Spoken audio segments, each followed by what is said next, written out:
আসসালামু আলাইকুম। আজকের বাংলা সংবাদে আপনাকে স্বাগতম। জানিয়ে দিব এইমাত্র পাওয়া আপডেট সংবাদ। শুরুতে সংবাদ শিরোনাম, এরপর বিস্তারিত। আগামী সপ্তাহে বাংলাদেশের উপর শুল্ক কমানোর ঘোষণা দিতে পারে যুক্তরাষ্ট্র। বাংলাদেশে নির্বাচনে যেই জয়ী হোক না কেন, তার সঙ্গেই কাজ করবে যুক্তরাষ্ট্র। নির্বাচন সঠিক সময়ে না হলে বাংলাদেশ বড় ধরনের বিপর্যয়ে পড়বে। নূর। এতক্ষণ শুনছিলেন সংবাদ শিরোনাম, এখন শুনবেন বিস্তারিত। নিয়মিত বাংলাদেশের সকল আপডেট সংবাদগুলো সবার আগে পেতে চ্যানেলটি সাবস্ক্রাইব করে সাথেই থাকুন। আগামী সপ্তাহে বাংলাদেশের ওপর শুল্ক কমানোর ঘোষণা দিতে পারে যুক্তরাষ্ট্র। যুক্তরাষ্ট্রের পক্ষ থেকে চলতি সপ্তাহের শেষ দিকে কিংবা আগামী সপ্তাহের শুরুর দিকে বাংলাদেশের ওপর আরোপিত পাল্টা শুল্ক বা রেসিপ্রোকাল ট্যারিফ কমানোর ঘোষণা আসতে পারে বলে জানিয়েছেন প্রধান উপদেষ্টার আন্তর্জাতিক বিষয় সংক্রান্ত বিশেষ দূত লুৎফে সিদ্দিকী। মঙ্গলবার রাজধানীর ফরেন সার্ভিস একাডেমিতে এক সংবাদ সম্মেলনে লুৎফে সিদ্দিকী একথা জানান। সুইজারল্যান্ডের দাভোসে অনুষ্ঠিত বিশ্ব অর্থনৈতিক ফোরামে বা WEF-এ বাংলাদেশের অংশগ্রহণ ও অর্জনের বিষয়ে জানাতে এ সংবাদ সম্মেলনের আয়োজন করা হয়।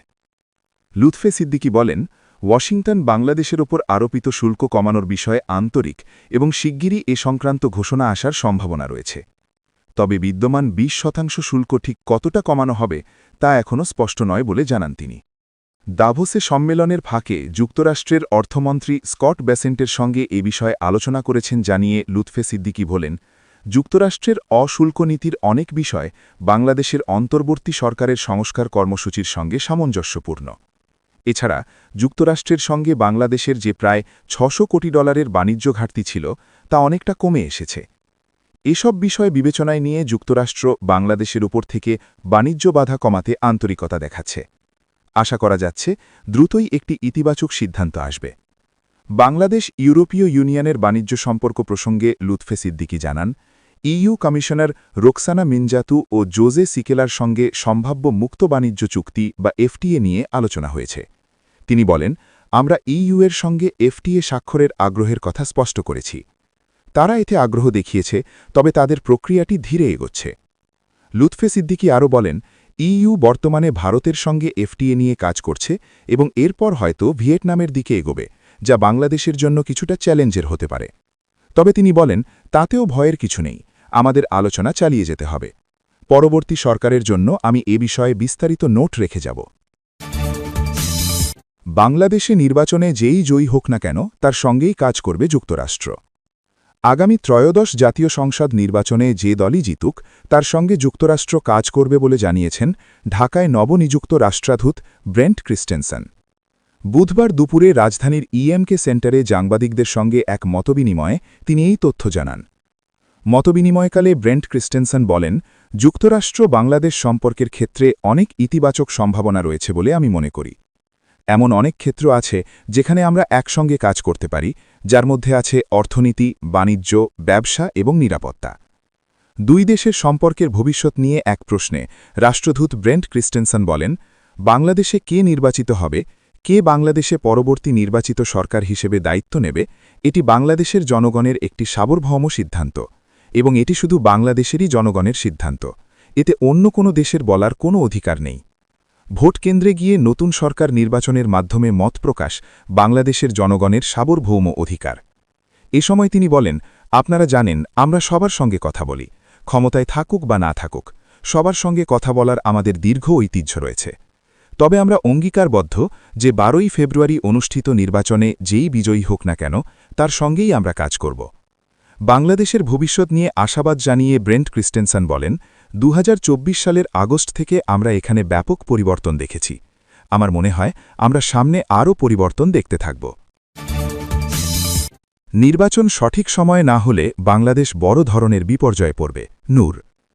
ডাকসুর সাবেক ভিপি ও গণ অধিকার পরিষদের সভাপতি নুরুল হক নূর বলেছেন, দেশের স্বার্থে এই নির্বাচনকে উৎসবমুখর করার জন্য আমরা ঝুঁকি নিয়েও নির্বাচনের মাঠে আছি। এই নির্বাচন বাংলাদেশের অস্তিত্বের সঙ্গে জড়িত। এই নির্বাচন যদি সঠিক সময় না হয়, তাহলে বাংলাদেশ বড় ধরনের বিপর্যয়ে পড়বে। তাই আমরা আমাদের জায়গা থেকে দায়িত্বশীল আচরণ করছি। মঙ্গলবার দুপুরে তার নির্বাচন এলাকা পটুয়াখালী ৩ আসন গলাচিপা উপজেলায় এক সংবাদ সম্মেলনে তিনি এসব কথা বলেন।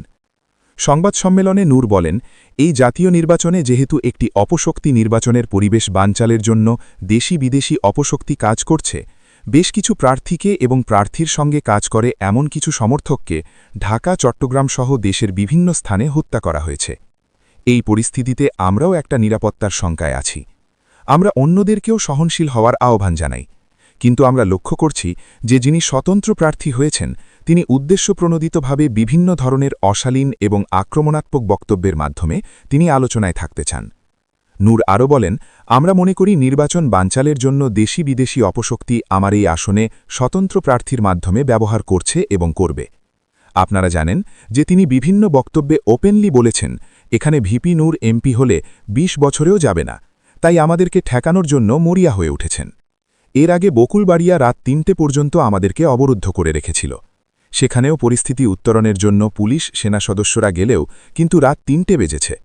আমরাও কাউন্টার দিতে পারি, কিন্তু আমরা চাচ্ছি যে কোনো পরিস্থিতিতে এলাকার পরিস্থিতি শান্ত থাকুক, একটা উৎসব থাকুক। বিদেশি শক্তি নির্বাচন বানচালের জন্য কাজ করছে উল্লেখ করে তিনি বলেন, আমাদের কাছে মনে হচ্ছে বিদেশি শক্তি যারা নির্বাচন বানচালি কাজ করছে, স্বতন্ত্র প্রার্থী তাদের সঙ্গে হাত মিলিয়েছে। আমার মনে হয় তার বাসাবাড়ি রেইড দিয়ে তার কালো টাকার বিষয়ে একটি অভিযান পরিচালনা করা দরকার, কারণ তিনি প্রতিদিন লক্ষ লক্ষ টাকা খরচ করছেন। এই বিষয়গুলো আমরা প্রশাসনকে বারবার খতিয়ে দেখার আহ্বান জানাই।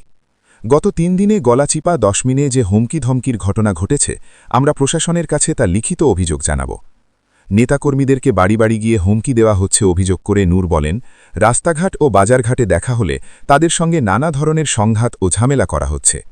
গত পরশুদিন পানপট্টিতে লিফলেট দিয়ে যাওয়ার পথে আমাদের কর্মী রাকিবকে অতর্কিতভাবে হামলা করে মোটরসাইকেল ভাঙচুর করে। গতকাল আমি নিজে আলিপুরা গিয়েছিলাম। আমি যখন গণসংযোগ করছিলাম, আমাদের উপস্থিতিতে আমাদের কর্মী চান মিয়াকে মারধর করে, পরে বলে টাকা পাবে। কিন্তু টাকা পাবে এর আগে কি করেছিল? এর আগে চর কপালবেড়ায়ও আমাদের নেতাকর্মীদের উপর হামলা করা হয়েছিল। চর কপালবেড়া ও চর বরহানগুলোতে ভূমিদস্যুদের আধিপত্য রয়েছে। এই ভূমিদস্যুরা হাসান মামুনের আশ্রয় রয়েছে। নূর আরও বলেন, স্বতন্ত্র প্রার্থীর উল্লেখযোগ্য কোনো রাজনৈতিক পরিচয় নেই। এই এলাকার জনপদে মানুষের সঙ্গে কাজ করছেন, মানুষের সঙ্গে সম্পৃক্ত ছিলেন, সেরকম খুব বেশি ভালো রেকর্ড নেই। বরং তিনি একটি নৈতিক পরিপন্থী কাজ করছেন মেধাবীদের ধ্বংস করার জন্য। পিএসসির প্রশ্ন ফাঁস সহ বিভিন্ন চাকরি বাকরির প্রশ্ন ফাঁস করে আসছেন। তিনি সেই প্রশ্ন ফাঁস চক্রের সঙ্গে জড়িত থাকার অভিযোগে গ্রেপ্তার হয়েছেন। এই ধরনের একজন ব্যক্তির প্রার্থী হওয়াটা সমাজ ও রাষ্ট্রের জন্য ভয়ঙ্কর ক্ষতিকর। সেই জায়গা থেকে তিনি এখন নির্বাচনের পরিবেশকে উত্তপ্ত করার জন্য যে কাজগুলো করছেন, সেখানে প্রশাসন নীরব থাকলে বড় ধরনের বিপর্যয় ঘটতে পারে। যারা প্রশাসনকে তুচ্ছ তাচ্ছিল্য করে কথা বলতে পারে, তার পক্ষে যে কোনো অপকর্ম করাই সম্ভব। সংবাদ সম্মেলনে আরও উপস্থিত ছিলেন ছাত্রদলের কেন্দ্রীয় কমিটির সাবেক সভাপতি ইখতিয়ার রহমান কাবির, বেসরকারি বিশ্ববিদ্যালয়ের সভাপতি আবু হুরায়রা, গণ অধিকার পরিষদের যুগ্ম আহ্বায়ক হাফিজুর রহমান, গণ অধিকার পরিষদের সদস্য সচিব মোহাম্মদ জাকির মুন্সি, ছাত্র অধিকার পরিষদের কেন্দ্রীয় সংসদের সহসভাপতি আবু নাইম, উপজেলা শ্রমিক অধিকার পরিষদের আহ্বায়ক আমির হোসেন, সাধারণ সম্পাদক মোহাম্মদ নাজমুল হাসান, যুব অধিকার পরিষদের আহ্বায়ক রাসেল প্যাদা, সদস্য সচিব আবুল হোসেন, ছাত্র অধিকার পরিষদের সভাপতি মোহাম্মদ আরিফ বিল্লা প্রমুখ। প্রিয় দর্শক, ভিডিওটি কেমন লেগেছে অবশ্যই কমেন্ট বক্সে জানাবেন। বাংলাদেশ সহ বিশ্বের সকল আপডেট সংবাদগুলো সবার আগে সবসময় এই চ্যানেল থেকে পেতে চ্যানেলটি সাবস্ক্রাইব করে আমাদের সাথেই থাকুন। আসসালামু আলাইকুম ওয়া রাহমাতুল্লাহি ওয়া বারাকাতুহু।